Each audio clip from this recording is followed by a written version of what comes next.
Hi friends, எல்லாருக்கும் வணக்கம். இப்போ ஃபைனலாக நம்ம வந்து கழுத்து தைக்க போகிறோம். கழுத்து தைக்கிறதுக்கு முன்னாடி நம்ம தைச்ச ப்ளவுஸை இந்த மாதிரி சேமாக எடுத்து விட்டுறலாம். இதில் இப்போ பார்த்தீங்கன்னா ஷோல்டர் அளவு, ஃப்ரண்ட் நெக்கு, பேக் சைடு நெக்காக அளவு பார்த்ததுக்கு அப்புறம் தான் நம்ம வந்து கழுத்து தைக்கவே போகிறோம். இந்த மாதிரி அழகாக நீட்டாக எடுத்து விட்டுறலாம்.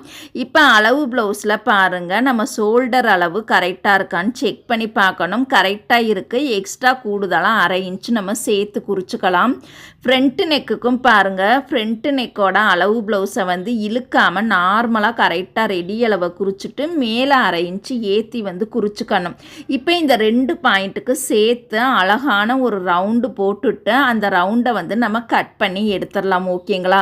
நம்ம தானே கட்டிங்லேயே கரெக்டாக தானே ரவுண்டு போட்டிருக்கோம். திருப்பி தைக்கும் பொழுது எதுக்கு நம்ம அளவு பார்த்து தைக்கணும்னு நினைக்கக்கூடாது. கண்டிப்பாக கட்டிங்கில் சரியான அளவில் கட் பண்ணாலுமே கூட தைக்கும் பொழுது திருப்பி அழகான ரவுண்டில் கட் பண்ணதுக்கு அப்புறம் தான் நம்ம கழுத்து தைக்கவே ஆரம்பிக்கணும். இப்போ 1 சைடு நம்ம வந்து கட் பண்ணி முடிச்சிட்டோம். 2வது சைடு நம்ம அளவு பார்க்கும் பொழுது கீழே பட்டியும் கரெக்டாக சேமாக வச்சுட்டு அந்த ஃப்ரண்ட் நெக்குக்கு நேராக நம்ம வந்து அடையாளப்படுத்திட்டு இந்த சைடுமே அழகான ரவுண்டு வந்து நம்ம வரைஞ்சிக்கலாம். அழகான ரவுண்டு போட்டதுக்கு அப்புறம் தான் இந்த சைடு ரவுண்டையுமே நம்ம கட் பண்ண ஆரம்பிக்கணும். ஓகேங்களா? அழகாக நீட்டாக நம்ம வந்து கட் பண்ணிக்கலாம். அகலமாகவும் கட் பண்ணக்கூடாது, ஒடுக்கமாகவும் கட் பண்ணக்கூடாது. சரியான அகலத்தில் சூப்பராக இந்த மாதிரி லைன் போட்டுட்டு இதை நம்ம பொறுமையாக கட் பண்ணி எடுத்துக்கலாம். கழுத்து கட் பண்ணும் பொழுது ஃபஸ்ட்டு வந்து ஷோல்டர் அளவு பார்த்து கட் பண்ணணும். 2வதாக ஃப்ரண்ட் நெக் அளவு கட் பண்ணணும். 3வதாக 2 பட்டியும் கரெக்டாக இருக்கான்னு செக் பண்ணி பார்த்துட்டு கட் பண்ணணும். 4வதாக பார்த்தீங்கன்னா அந்த சைடு இருக்கக்கூடிய ஃப்ரண்ட் நெக் அளவு கரெக்டாக இருக்கான்னு செக் பண்ணணும். இப்போ பார்த்தீங்கன்னா 2 ஸ்லீவோட உயரமும் கரெக்டாக இருக்கான்னு செக் பண்ணணும். இப்போ கரெக்டாக இருக்குது.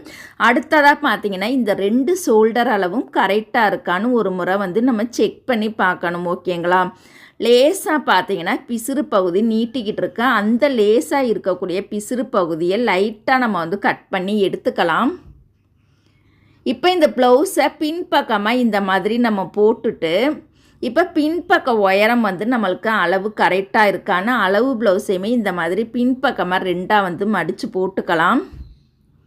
இப்போ ஃப்ரண்ட்டு பக்கம் ஃபுல்லாக நம்ம வந்து அளவு பார்த்து கட் பண்ணி முடிச்சிட்டோம். பேக் சைடுக்கு உயரம் வந்து கரெக்டாக இருக்கான்னு செக் பண்ணி பார்க்கணும். ஷோல்டர்லேருந்து இடுப்பு வரைக்கும் வச்சு பார்த்தோம் அப்படின்னா நம்மளுக்கு அளவு ப்ளவுஸில் இருக்கக்கூடிய அதே அளவு கரெக்டாக சேமாகவே கிடச்சிருக்கு பாருங்கள். பின்கழுத்து இறக்கமே நம்மளுக்கு வந்து கரெக்டாக இருக்குது. 1/2 இன்ச்சு மேலே தையலுக்காக ஏற்றியே கரெக்ட் அளவாக இருக்குது. ஓகேங்களா? இப்போ நம்ம அளவு ப்ளவுஸை தனியாக எடுத்து வச்சிடலாம். அளவு கரெக்டாக இருக்குதே அப்படின்னு சொல்லிட்டு அப்படியே நம்ம கழுத்து பீஸை வச்சு தைக்கக்கூடாது. திருப்பியுமே இதை வந்து பின்பக்கம் மட்டும் அழகாக இந்த மாதிரி எடுத்து விட்டுட்டு 2 துணியுமே நழுவாமல் இருக்கிறதுக்காக நம்ம வந்து பின் குத்திக்கலாம். திருப்பியுமே அழகான ரவுண்டில் வந்து கட் பண்ணதுக்கு அப்புறம் தான் நம்ம கழுத்து பீஸை வச்சு தைக்கவே ஆரம்பிக்கணும். ஓகேங்களா? நம்மளுக்கு உயரம் எல்லாமே கரெக்டாக இருக்குது. இருந்தாலுமே அழகான ரவுண்டில் அழகாக நீட்டாக வந்து நம்ம கட் பண்ணி எடுத்துக்கலாம். இந்த ரவுண்டிலே கட் பண்ணோம் அப்படின்னா நம்மளுக்கு அந்த ப்ளவுஸை உடம்புல போடும் பொழுது ரவுண்டு பார்த்திங்கன்னா அப்படியே ஒரு மாதிரி கோணலாக சரிஞ்ச மாதிரி இருக்கும். எப்போதுமே அழகான ரவுண்டில் கட் பண்ணி முடித்ததுக்கப்புறம் தான் நம்ம வந்து தைக்கவே ஆரம்பிக்கணும். இப்போ பாருங்கள், அழகாக நம்ம வந்து பின்கழுத்து ரவுண்டு கட் பண்ணி முடிச்சிட்டோம். இப்போ அந்த பின் வந்து தனியாக எடுத்து வச்சிடலாம். இப்போ எப்படி தைக்கிறதுன்னு பார்க்கலாம். இப்போ நம்ம கழுத்து பகுதி கட் பண்ணனால இந்த இடம் பிரிஞ்சு வந்துடும். பிரியாமல் இருக்கிறதுக்காக 2 சைடுமே அழகாக ஸ்ட்ராங்காக நம்ம வந்து கெட்டி தையல் போட்டுக்கலாம். கழுத்து பீஸ் பார்த்தீங்கன்னா ஃபஸ்ட்டு 1/2 இன்ச்சுக்கு பிசுரை மடித்து விட்டுட்டு அதை குறுக்க வந்து 2ஆக மடித்து எடுத்துக்கணும். ஓகேங்களா? எப்போதுமே கழுத்து பீஸை நம்ம ப்ளவுஸோட நல்ல பக்கத்தில் இருந்து தான் தைக்கவே ஸ்டார்ட் பண்ணணும். அதுலேயும் பார்த்தீங்கன்னா அந்த கொக்கி பட்டியிலேருந்து தான் ஸ்டார்ட் பண்ணணும். ஓகேங்களா? இது போல் கழுத்து பீஸை கரெக்டாக நம்ம வந்து உடம்பு துணியையும் கழுத்து பீஸையுமே கரெக்டாக இது போல் வச்சுட்டு அந்த கழுத்து பீஸோட சென்ட்ரு பகுதியில் நம்ம வந்து தையல் போடணும். கழுத்து பீஸோட அகலம் பார்த்திங்கன்னா கரெக்டாக 1/2 இன்ச் அகலத்தில் தான் கட் பண்ணியிருக்கணும்.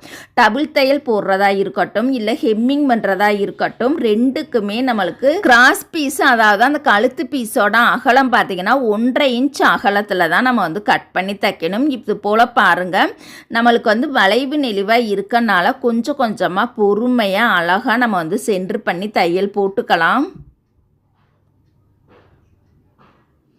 இப்போ எக்ஸ்ட்ரா பிசுரை ஒரு 1/2 இன்ச்சு பிசுறு விட்டுட்டு நம்ம கட் பண்ணி எடுத்துக்கலாம். இப்போ பார்த்தீங்கன்னா அந்த பிசுரையும் அந்த கழுத்து பீஸோட அந்த பட்டி துணியையும் நம்ம கையோட ரைட் சைடு வச்சுட்டு அந்த கழுத்து பீஸ் மேலே அழகாக நம்ம படிமான தையல் போட்டுக்கலாம்.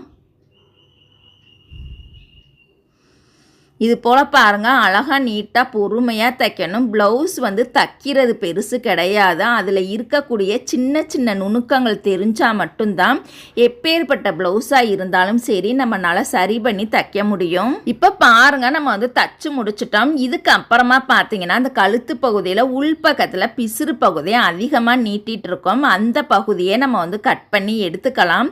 பிசுறு பகுதி பார்த்தீங்கன்னா ஒரு 1/4 இன்ச் டிஸ்டன்ஸில் இருக்கும். அந்த 1/4 இன்ச் நடுவில் இருக்கக்கூடிய அந்த அளவில் நம்ம கட் பண்ணி எடுத்துக்கலாம். பாருங்கள், ஹெம்மிங் பண்ணுறதா இருக்கட்டும் இல்லை டபுள் தையல் போடுறதா இருக்கட்டும், ரெண்டுக்குமே சேம் மெத்தடு தான். ஓகேங்களா? ஒருவேளை ஹெம்மிங் பண்ணுறதா இருந்ததா அப்படின்னா அந்த பிசுறு பகுதியை கட் பண்ணி விட்டுட்டு அப்படியே மடித்து ஹெம்மிங் பண்ணணும். டபுள் தையல் போடணும்னாலுமே இந்த பிசுறு பகுதியை அப்படியே மடித்து விட்டுட்டு நம்ம டபுள் தையல் போட்டுக்கலாம். இப்போ பிசுறு அழகாக நீட்டாக நம்ம கட் பண்ணி முடிச்சிட்டோம். இப்போ இந்த பகுதியை உள்பக்கமாக மடித்து விட்டுட்டு நல்ல பக்கம் ஒட்டுலே ஓரத்திலே அழகாக நம்ம படிமான தையல் போட்டுக்கலாம். இந்த படிமான தையல் போடும்போது பார்த்தீங்கன்னா அடியில் இருக்கக்கூடிய லைனிங் கிளாத் மேல் பக்கமும் சைடுலேயே தெரியாத அளவுக்கு பொறுமையாக நம்ம தையல் போடணும். தையலோட சைஸ் பார்த்தீங்கன்னா நம்மளுக்கு பொடி தையலாக இருக்கணும். அப்படி இல்லாட்டினா மீடியம் சைஸில் இருக்கணும். பெரிய சைஸ் தையல்லையும் தைக்கக்கூடாது, நார்மல் அளவுலையுமே தைக்கக்கூடாது. பொடி தையலில் தைச்சிங்க அப்படின்னா நம்மளுக்கு ரொம்பவே சூப்பராக இருக்கும். அதே சமயம் ப்ளவுஸ் என்ன கலரில் இருக்கும் அதுக்கு மேட்சாக 100% கரெக்டாக மேட்சாக இருக்கக்கூடிய நூல் தான் எடுத்து போடணும். ஓகேங்களா? கொஞ்சம் லைட்டாக டிஃப்ரெண்ட் இருக்குது, கொஞ்சம் மேட்சாக ஒத்து வருதா அப்படின்னு நினச்சிட்டு அந்த மாதிரி கலரை அவாய்ட் பண்ணிடுங்க. 100% கரெக்டாக மேட்சாக இருக்கக்கூடிய நூலை தான் நம்ம எடுத்து தைக்கணும். இப்போ ஃபஸ்ட்டு தையல் போட்டு முடிச்சிட்டோம். 2வது தையல் போடும் பொழுது கரெக்டாக ஒரு 1/4 இன்ச் டிஸ்டன்ஸில் தான் தைக்கணும். 2வது தையல் போடுவதற்கான அளவுகள் ரொம்ப ரொம்ப முக்கியம். 1/2 இன்ச் டிஸ்டன்ஸ்லேயும் தைக்கக்கூடாது, 3/4 இன்ச் டிஸ்டன்ஸ்லேயும் தைக்கக்கூடாது. 2வது தையல் போடணும் அப்படின்னா கண்டிப்பாக அந்த 1/4 இன்ச் டிஸ்டன்ஸில் தான் தைக்கணும். அதே சமயம் வளைவு நெளிவாக தைக்காமல் ஒரே அளவாக சேமாக ஒரே அளவாகவும் தைக்கணும். அப்போ தான் அந்த தையல் பார்க்கும் பொழுது ரொம்ப ரொம்ப சூப்பராக அழகாகவே இருக்கும். இப்போ பாருங்கள், அழகாக நீட்டாக நம்ம தச்சு முடிச்சிட்டோம். உங்களுக்கும் ப்ளவுஸில் இந்த மாதிரி ஏதாவது சந்தேகங்கள் இருந்தது அப்படின்னா கமெண்ட் பண்ணுங்கள். இந்த வீடியோ பிடிச்சிருந்தால் லைக் பண்ணுங்கள். நெக்ஸ்ட் வீடியோவில் பார்க்கலாம். தேங்க்யூ.